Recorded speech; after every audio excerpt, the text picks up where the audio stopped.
May 5th, 1945. Okinawa, Japan. Private First Class Desmond Doss crouched in a shell crater, watching 75 wounded American soldiers scattered across the battlefield. Some screaming, some silent. All dying. Doss was a medic, but not like other medics. He carried no weapon, no rifle, no pistol, not even a knife, by choice. Doss was a Seventh-day Adventist, a conscientious objector.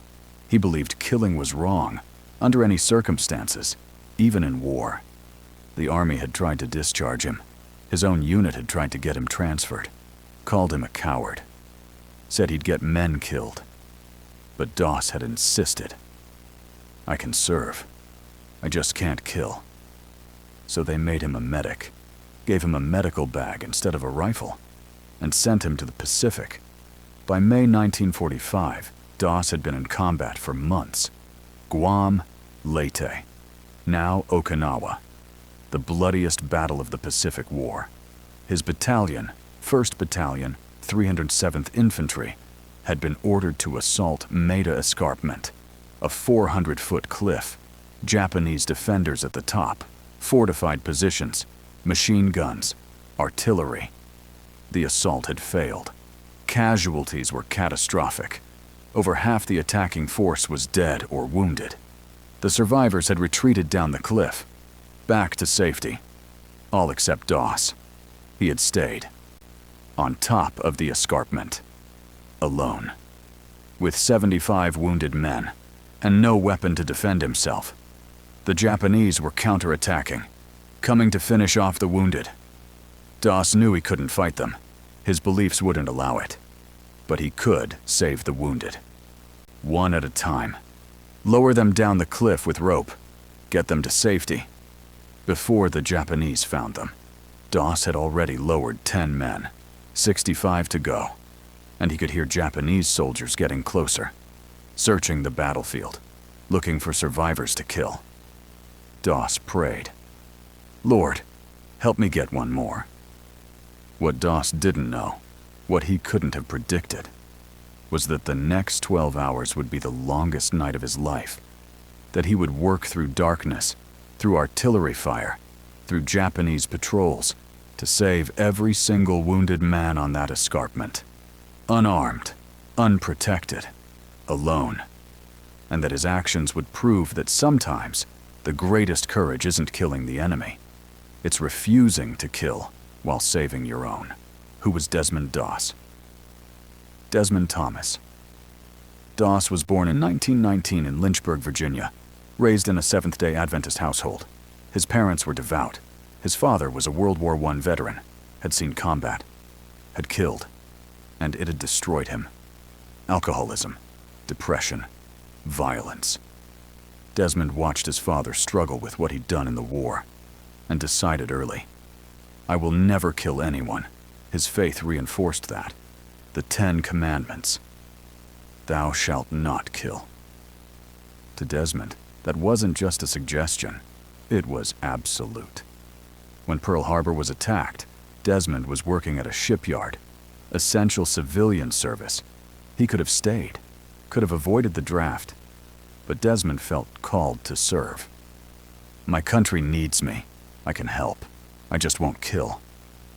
He enlisted in April 1942, told the recruiter he was a conscientious objector. The recruiter was confused. If you won't fight, why enlist? I'll serve as a medic. I can save lives instead of taking them. The Army accepted him, sent him to basic training, where everything went wrong. His drill instructors hated him, called him a coward. His fellow soldiers didn't trust him. How can we count on you if you won't carry a rifle?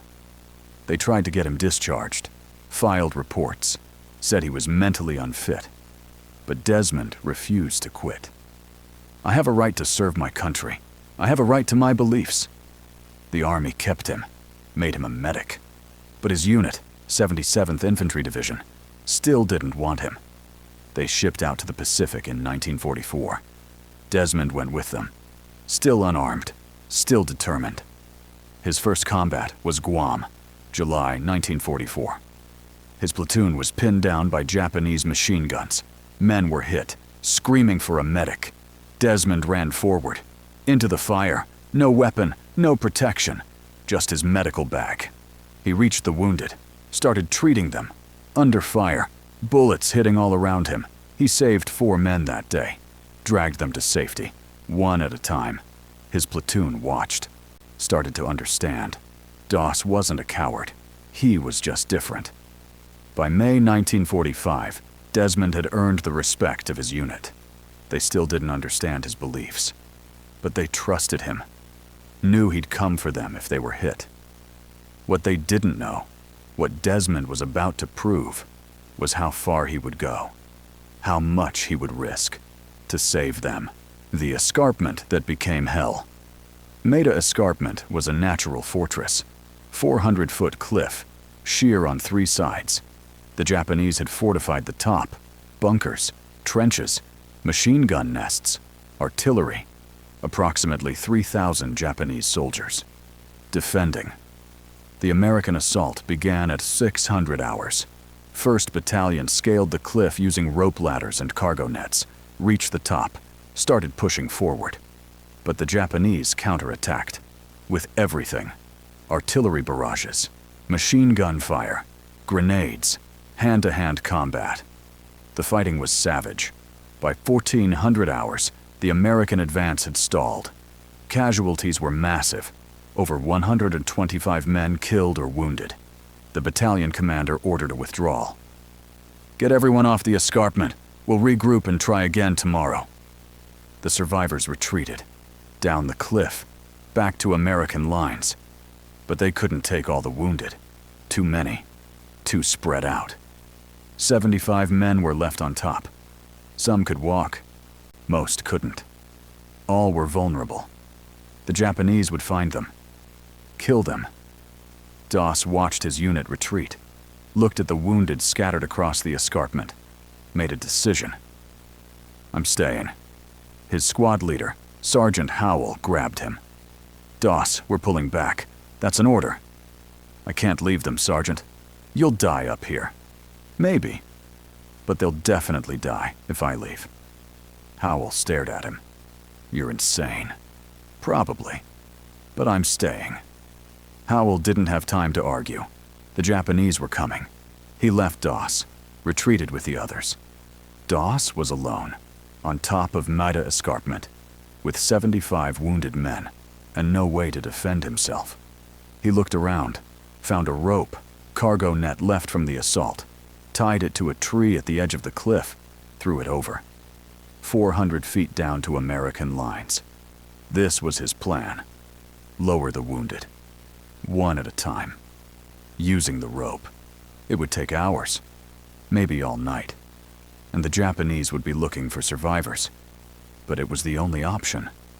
Doss found the nearest wounded man. Private Morrison. Leg wound. Couldn't walk. "Can you hold on to me?" Morrison nodded. Doss tied the rope around Morrison's chest, made a harness, lowered him over the edge, hand over hand, 400 feet. His hands burned. Arms screamed. But he didn't stop. Morrison reached the bottom. American soldiers untied him, pulled the rope back up, one down. 74 to go. The night of prayer. Doss worked through the afternoon, found wounded men, treated them, lowered them, one at a time. By 1800 hours, he'd saved 20 men. His hands were raw, bleeding from rope burns. His arms could barely lift anymore. But he kept going. "Lord, help me get one more." That was his prayer. Over and over. Not, "Help me save them all." Just one more. Because thinking about all 75 was overwhelming, but one more was manageable. As darkness fell, the Japanese began their patrols, searching for survivors. Doss heard them. Japanese voices. Close. He froze, held his breath. A Japanese soldier walked past, 10 feet away. Didn't see him. Kept walking. Doss exhaled. Kept working. By 2200 hours, he'd saved 40 men, 35 to go. But he was exhausted.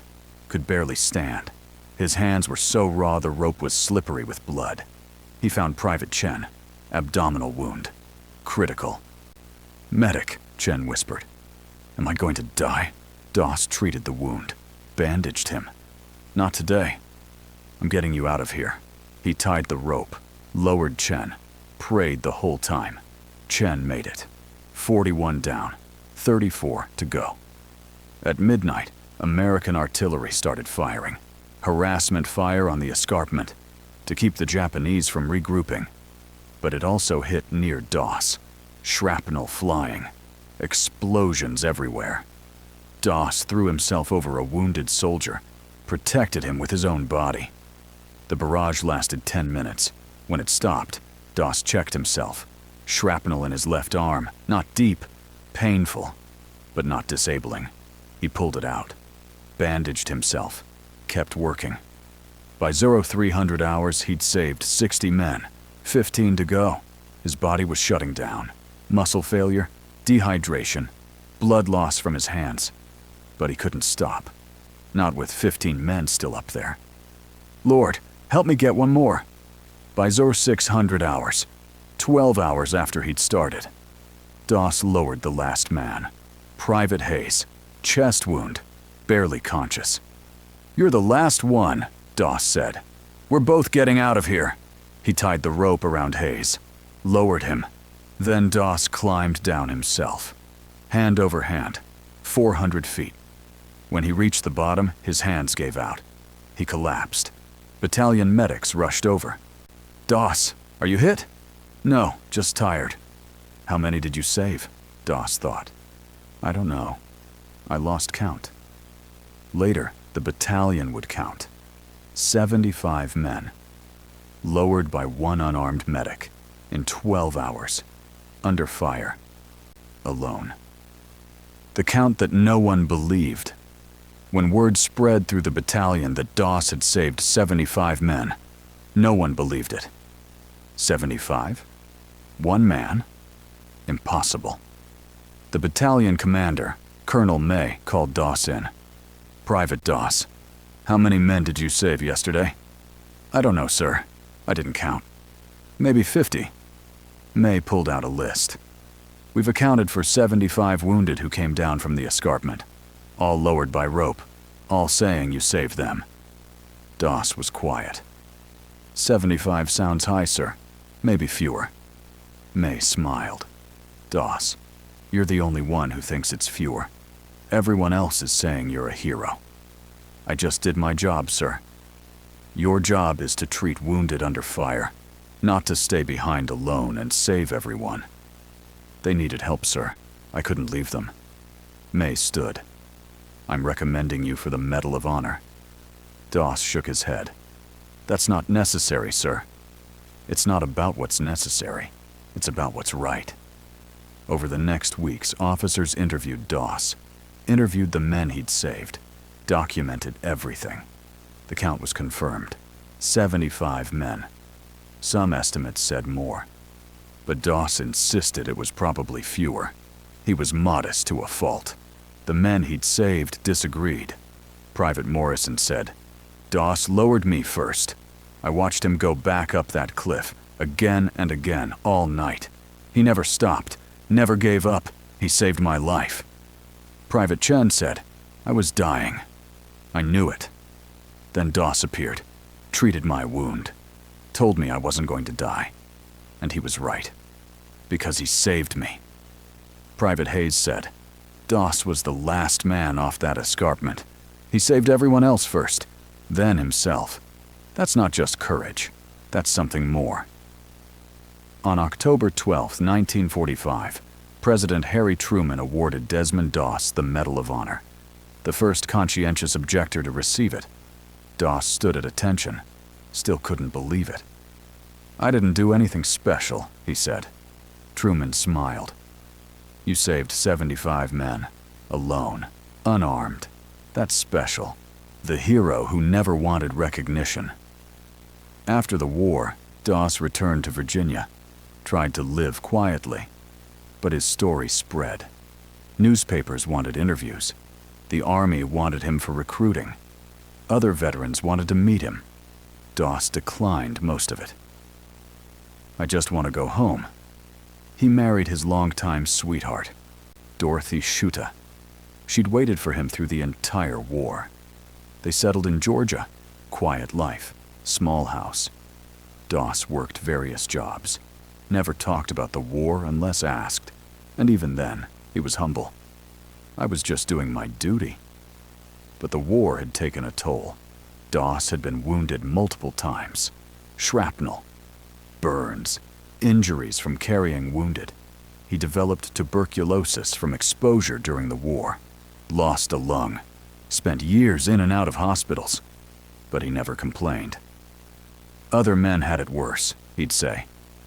In the 1960s, a documentary was made about Doss, the conscientious objector. It told his story, interviewed the men he'd saved. Doss participated reluctantly. I don't want people to think I'm special. I just had faith. One interviewer asked, "Did you ever regret not carrying a weapon?" Doss thought carefully. "No. I believed killing was wrong. I still do. But I also believed I could serve my country. And I did. Just in a different way." "Did you ever feel like you needed a weapon?" "Many times. But my faith sustained me. I trusted God to protect me. And He did." Doss died in 2006, age 87. His funeral was attended by hundreds. Veterans, the men he'd saved, their children and grandchildren. All there because one unarmed medic had refused to leave them behind. One speaker said, "Desmond Doss proved that you don't need to kill to be a hero. You just need to care enough to save others, even when it costs you everything. The legacy of the unarmed hero." Today, combat medics are trained differently than in World War II. They carry weapons. They're taught to fight. Because modern warfare demands it. But Doss's story is still taught, not as doctrine, as inspiration. At Fort Sam Houston, the Army Medical Training Center, every medic learns about Doss, about his courage, his faith, his refusal to give up. The instructors say, Doss represents the heart of what a medic is, not the weapon you carry, but the lives you save. That's your mission. That's your purpose. In 2016, a film was made about Doss, Hacksaw Ridge. It told his story to a new generation, showed the brutality of war and the beauty of faith. The film won multiple awards, introduced millions to Doss's story. Many people asked, did this really happen? Yes, it did. One man, unarmed, saved 75 men in 12 hours, under fire, alone, because he believed saving lives was more important than taking them. The medic who changed what courage means. Doss's Medal of Honor citation reads, Private First Class, Desmond T. Doss, United States Army. For conspicuous gallantry and intrepidity above and beyond the call of duty. While serving as a medical aidman, he refused to carry a weapon, but remained on the battlefield after his unit withdrew, saving the lives of 75 men by lowering them down a cliff face while under enemy fire. His devotion to duty and his faith in God exemplify the highest traditions of military service. That citation is displayed at the Pentagon, at the Medal of Honor Museum, at Fort Sam Houston. A reminder that courage comes in many forms, not just charging the enemy, but refusing to leave the wounded, not just killing, but saving. Doss proved that a conscientious objector could be the bravest man on the battlefield, that refusing to kill didn't mean refusing to serve, that faith and duty weren't contradictory, they were complementary. The man who saved 75. There's a memorial at Maeda Escarpment in Okinawa, at the base of the cliff. It marks the spot where Doss lowered 75 men to safety. The plaque reads, in honor of Private First Class, Desmond T. Doss, who on May 5, 1945, saved 75 men without firing a shot. Every year, veterans visit. Some who knew Doss, some who heard his story. They stand at the base of that cliff. Look up 400 feet and try to imagine one man lowering 75 others by hand, all night, under fire, without a weapon, without protection, just faith and determination. Desmond Doss didn't kill anyone in World War II. He saved 75 in one night. He proved that heroism isn't about violence, it's about sacrifice. That courage isn't killing the enemy, it's refusing to abandon your own. That sometimes the bravest thing you can do is stay when everyone else leaves. And keep working one more, until everyone is safe. That was Desmond Doss, the medic who couldn't carry a weapon, but carried 75 men to safety, one at a time. Because that's what medics do. They save lives, no matter the cost.